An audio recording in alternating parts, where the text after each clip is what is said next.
بسم الله الرحمن الرحيم. قل أوحي إلي أنه استمع نفر من الجن فقالوا إنا سمعنا قرآنا عجبا يهدي إلى الرشد فآمنا به ولن نشرك بربنا أحدا وأنه تعالى جد ربنا ما اتخذ صاحبة ولا ولدا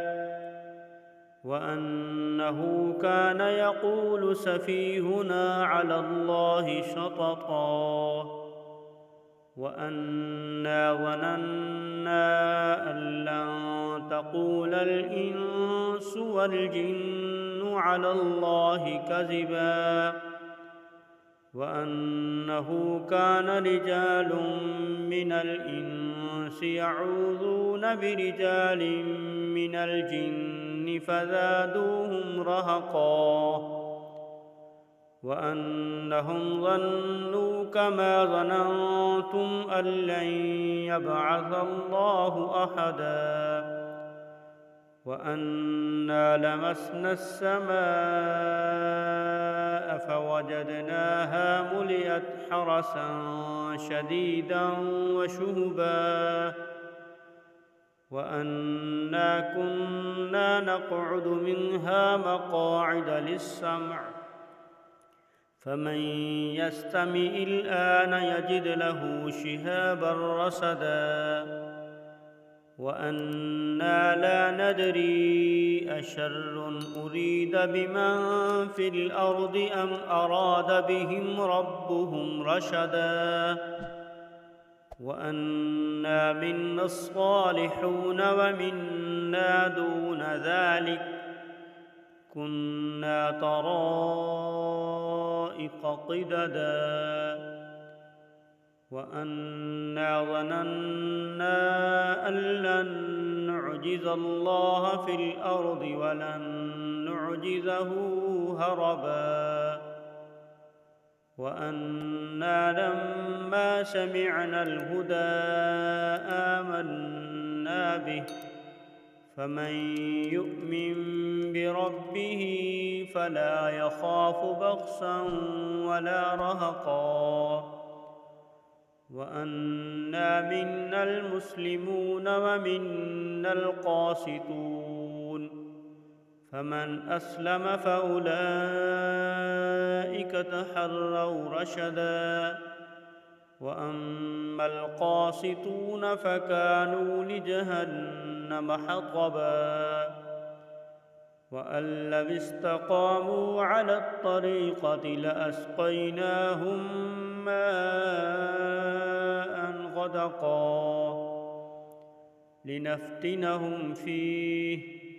ومن يعرض عن ذكر ربه يسلكه عذابا صعدا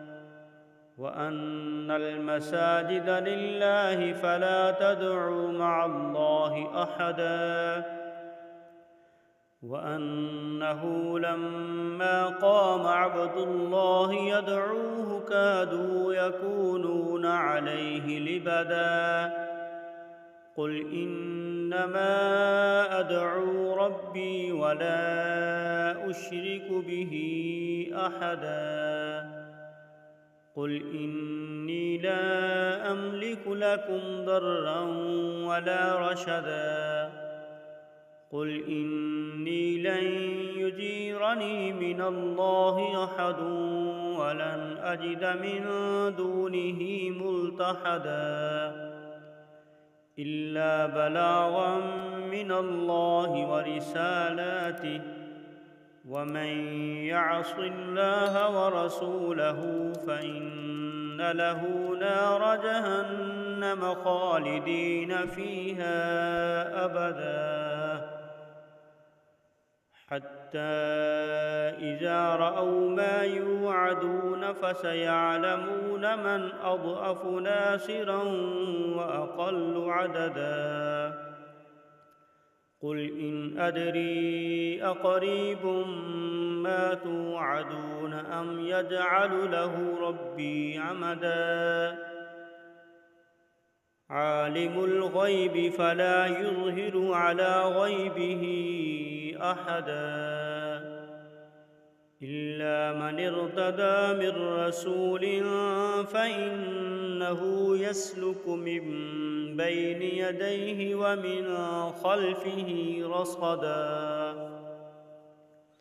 ليعلم أن قد أبلغوا رسالات ربهم وأحاط بما لديهم وأحصى كل شيء